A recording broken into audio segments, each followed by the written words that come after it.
اعوذ باللہ من الشیطان الرجیم بسم اللہ الرحمن الرحیم سبحان الذي اسرى بعبده ليلا من المسجد الحرام الى المسجد الاقصى الذي باركنا حوله لنريه من آياتنا انه هو السميع البصير۔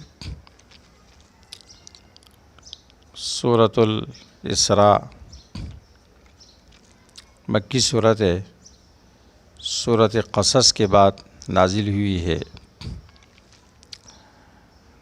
یہ سورت 3 ناموں سے موسوم ہے: سورۃ الاسراء، سورۃ بنی اسرائیل اور سورۃ سبحان۔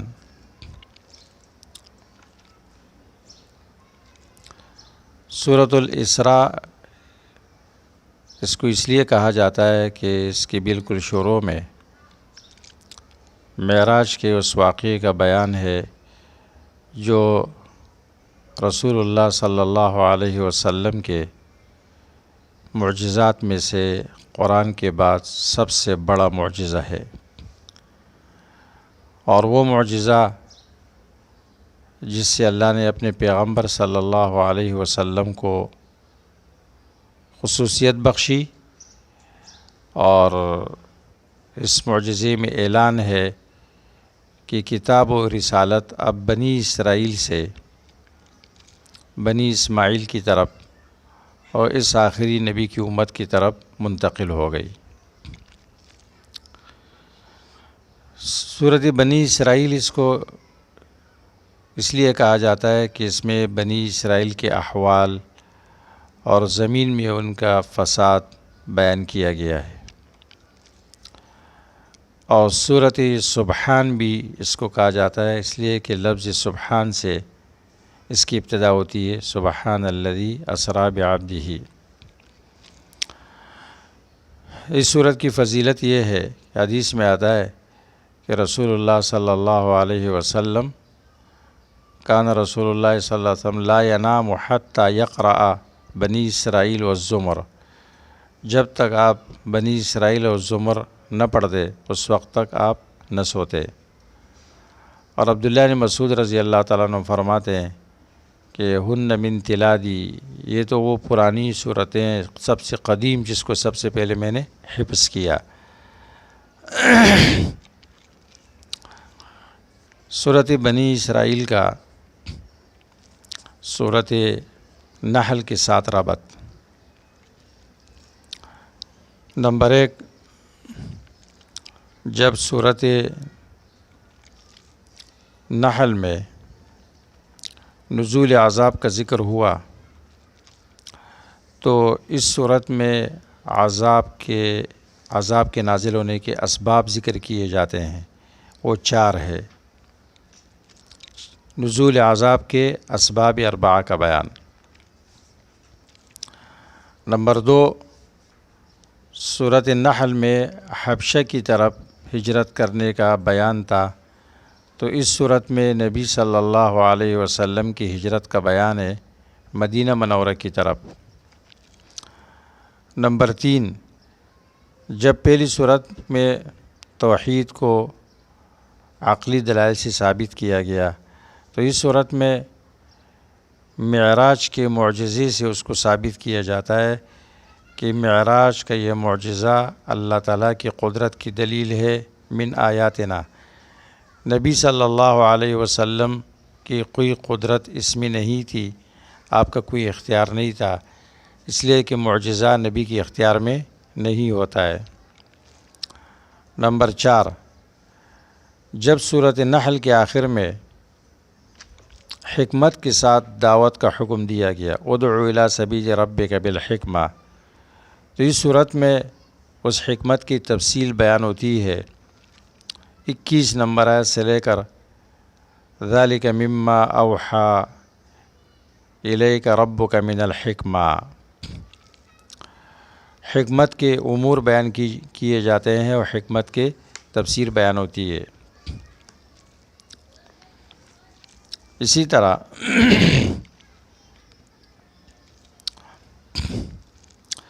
صورت نحل کے آخر میں ابراہیم علیہ السلام کی تعریف کی گئی تھی، ان ابراہیم کان امۃ قانتا للہ حنیفا۔ تو اس صورت کی ابتدا میں، بنی اسرائیل کی ابتدا میں، اللہ تبارک و تعالی اس اکرام و اعزاز کا ذکر فرماتے ہیں جو اللہ تعالیٰ نے افضل الانبیاء کو اس اکرام سے نوازا، اور یہ افضل الانبیاء ابراہیم علیہ السلام کی اولاد میں سے ہے، اور بعد میں موسیٰ علیہ السلام کا ذکر ہے، تو محمد صلی اللہ علیہ وسلم اور موسیٰ علیہ السلام دونوں ابراہیم علیہ السلام کی اولاد میں سے ہے۔ سبحان الذی اسریٰ بعبدہ۔ اسی طرح صورت نحل کے آخر میں اللہ نے ذکر کیا، ان اللہ مع الذین اتقوا والذین هم محسنون۔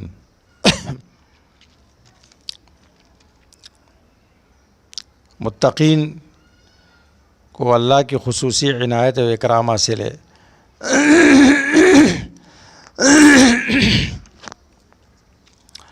تو سورۃ بنی اسرائیل میں اللہ تعالیٰ نے سید المتقین صلی اللہ علیہ وسلم کے لیے اس اکرام کا ذکر کیا، سید المتقین والمحسنین۔ سبحان الذی اسریٰ بعبدہ لیلا۔ بعبدہ میں جو با ہے یہ مصاحبت کے لیے اور معیت کے لیے ہے، کہ اس نبی کے ساتھ بھی اللہ کی معیت خاصہ ہے۔ اور موسیٰ علیہ السلام کی تعریف کی اللہ تعالیٰ نے اس معیت کے ساتھ۔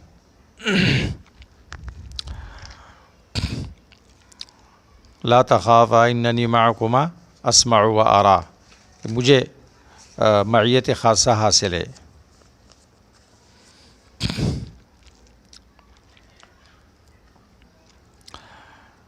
اسی طرح جب اللہ تعالیٰ نے سورۃ النحل میں بہت سارے نعمتوں کا تذکرہ کیا اولاد آدم پر، تو یہاں سب سے بڑی نعمت ذکر کی صورت میں وہ نعمت تکریم و تفضیل ہے کہ اولاد آدم کو ہم نے باقی مخلوقات پر فضیلت دی۔ وَلَقَدْ كَرَّمْنَا بَنِي آدَمَ وَلَقَدْ كَرَّمْنَا بَنِي آدَمَ وَحَمَلْنَاهُمْ فِي الْبَرِّ وَالْبَحْرِ وَرَزَقْنَاهُمْ مِنَ الطَّيِّبَاتِ وَفَضَّلْنَاهُمْ عَلَى كَثِيرٍ مِّمَّنْ خَلَقَ تفضیلا۔ یہ صورت تسبیح سے شروع ہوتی ہے۔ یہ اس بات کی دلیل ہے کہ اسراء ان عظیم معجزات میں سے ہے جس نے انسان کو ایک دہشت میں مبتلا کیا، وہ حیران ہو گیا، اور سوائے اس کے پاس کوئی چارہ کار نہیں رہا کہ وہ سبحان اللہ کہے اور اللہ تبارک و تعالیٰ کی تسبیح بیان کرے۔ اور یہ اس بات کی بھی دلیل ہے کہ معراج جسم و روح کے ساتھ ہے، جیسے ابھی ہم بیان کریں گے انشاءاللہ، کیونکہ سبحان اللہ تعجب کے لیے آتا ہے، اور تعجب تب ہو سکتا ہے کہ معراج حالت بیداری میں جسم و روح کے ساتھ ہو۔ اسی طرح مشرکین نے معراج کی تکذیب کی، نبی صلی اللہ علیہ وسلم کی تکذیب کی، اور آپ کی تکذیب یہ اللہ کی تکذیب ہے۔ تو اس لیے سبحان اللہ کے لفظ سے اس صورت کی ابتدا کی گئی کہ اللہ اس جھوٹ سے پاک ہے جو مشرکین نے ان کی طرف منسوب کیے، اور اللہ کے لیے وہ تمام صفات کمال ثابت ہے جو اللہ نے ثابت کی ہے۔ الحمدللہ الذی لم یتخذ ولدا۔ تو تسبیح سے صورت شروع ہو گئی، تحمید پر ختم ہو گئی، نفی ہے پھر اس بات ہے۔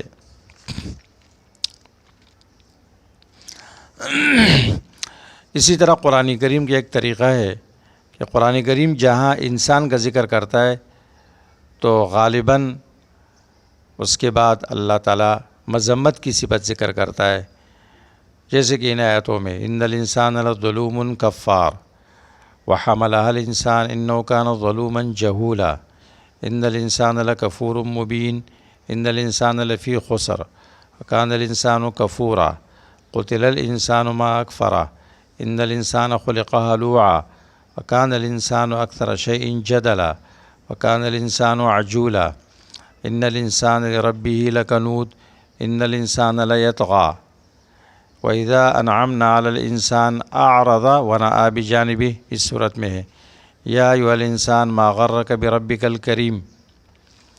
لیکن جب اللہ تعالیٰ انسان کی تکریم کے بارے میں خبر دیتے ہیں، تکریم کے بارے میں بات کی تو فرمایا وَلَقَدْ كَرَّمْنَا بَنِي آدَمَ، یا انسان کا لفظ ذکر نہیں کیا۔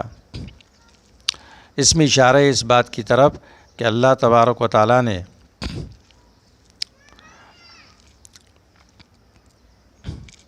اس انسان کی تکریم نہیں کی جس کی یہ صفات ہے، جس کی یہ بری صفات ہے۔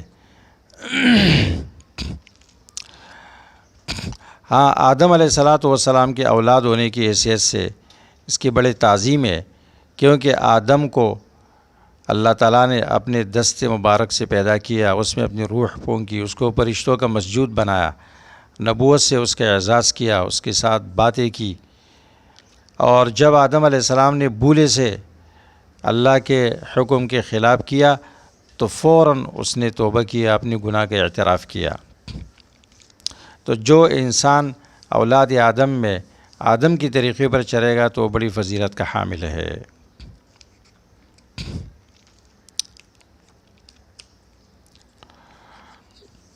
سورت تسبیح سے شروع ہوتی ہے، سبحان الذی اسری، تحمید پر ختم ہوتی ہے۔ آخری آیت میں تحمید ہے، آخر میں تکبیر ہے، وَکَبِّرْہُ تکبیرا۔ تو گویا پوری صورت کا خلاصہ کیا ہوا؟ سبحان اللہ، الحمدللہ، اللہ اکبر، سبحان الذی اسری بعبدہ، الحمدللہ الذی لم یتخذ ولدا ولم یکن لہ شریک فی الملک ولم یکن لہ ولی من الذل وکبرہ تکبیرا۔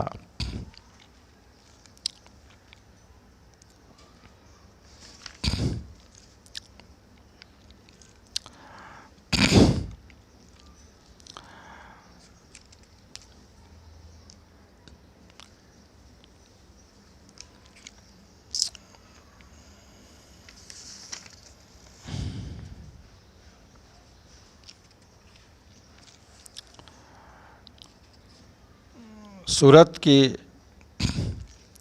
ابتدا میں بنی اسرائیل کے متعلق بتا دیا کہ انہوں نے مسجد اقصیٰ کی تخریب کی اور مسجد اقصیٰ کو ویران کیا گیا۔ تو اس صورت کی ابتدا نبی صلی اللہ علیہ وسلم کے معراج کے واقعہ سے کی گئی کہ آپ کا وہاں پر تشریف لے جانا یہ اس مسجد کی تشریف ہے، اس کی تعظیم ہے تخریب کے بعد۔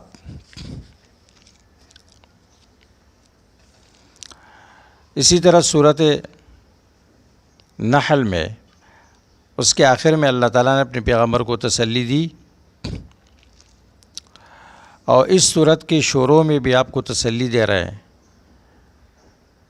اسراء کے اعزاز کے ساتھ کہ پیغمبر آپ دشمنوں کی طرف توجہ نہ کریں۔ اسی طرح صورت نحل کے آخر میں آپ کے دلی تنگی کا تذکرہ کیا، وَلَا تَكُ فِي ضَيْقٍ مِّمَّا يَمْكُرُونَ۔ پیغمبر دشمنوں نے آپ کو بہت ستایا، آپ کو بہت تکلیف پہنچائی، چلے آپ کو سیر کراتے ہیں۔ سبحان الذی اسری بعبدہ۔ سورت کا مقصد اور اس کا دعویٰ، مرکزی مضمون۔ سورت کے مرکزی مضمون 4 ہے۔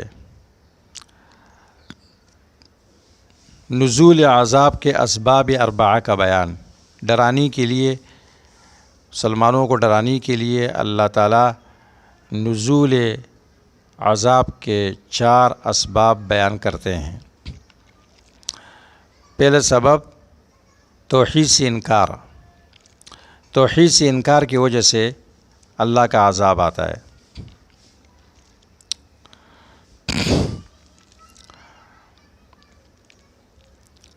قوم نوح پر عذاب آیا توحید سے انکار کی وجہ سے، اور مشرکین پر عذاب آیا، اور رد کیا اللہ تعالیٰ نے شرک و مشرکین کے اقسام پر،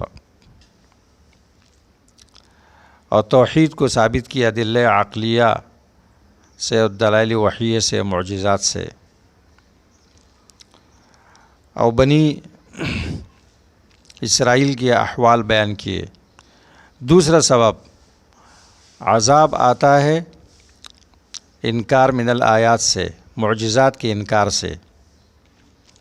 آیت نمبر 59، اور اس کی مثال پیش کی قوم صالح واقع ابلیس کے ساتھ، وَآتَيْنَا ثَمُودَ النَّاقَةَ مُبْصِرَةً فَظَلَمُوا بِهَا۔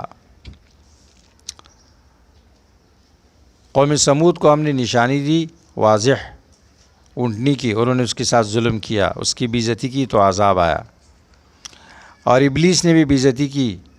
آدم علیہ السلام بھی اللہ کی نشانی تھی، ابلیس نے اس کی توہین کی، عذاب آیا۔ تیسرا سبب اخراج الرسل، داعی حق کو نکالنا۔ آیت نمبر 76 میں اس کا بیان ہے۔ اس کی مثال پیش کی گئی نبی صلی اللہ علیہ وسلم کی ہجرت، کہ آپ کو مجبور کیا مکے والوں نے کہ آپ ہجرت کریں، جب آپ نے ہجرت کی تو عذاب آیا ان کے اوپر۔ چوتھا سبب ہے استہزاء بالرسل، داعی حق کا مذاق اڑانا اور اس کی توہین کرنا۔ آیت نمبر 101 میں اس کا بیان ہے، اور اس کی مثال پیش کی فرعون کے واقعہ کے ساتھ، فرعون و موسیٰ علیہ السلام۔ وَلَقَدْ آتَيْنَا مُوسَىٰ 9 آیات بینات۔ فرعون نے موسیٰ علیہ السلام کی بے عزتی کی تو عذاب آیا۔ ان 4 بنیادی مضامین کی وجہ سے سورت کا خلاصہ یہ ہے کہ سورت 4 حصوں کی طرف منقسم ہے، اور ہر حصے میں عذاب کے سبب کی طرف اشارہ ہے۔ پہلے حصہ آیت نمبر 58 تک ہے۔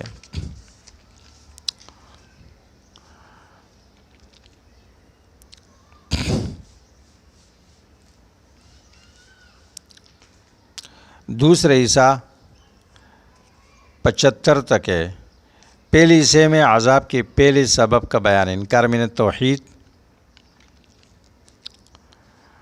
اور دوسرے حصے میں عذاب کی دوسرے سبب کا بیان ہے، انکار من آیات اللہ۔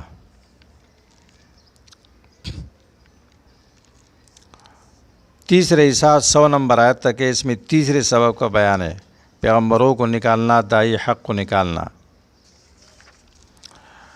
اور چوتھے حصہ آخری صورت تک ہے، اس میں عذاب کے چوتھے سبب کی طرف اشارہ ہے، استہزاء بالرسل۔ اسی طرح صورت کا مختصر خلاصہ اس طرح بھی ہے کہ یہ لوگ معجزہ معراج کے بعد بھی اگر ایمان نہیں لاتے ہیں تو قوم فرعون کی طرح ہلاک ہو جائیں گے۔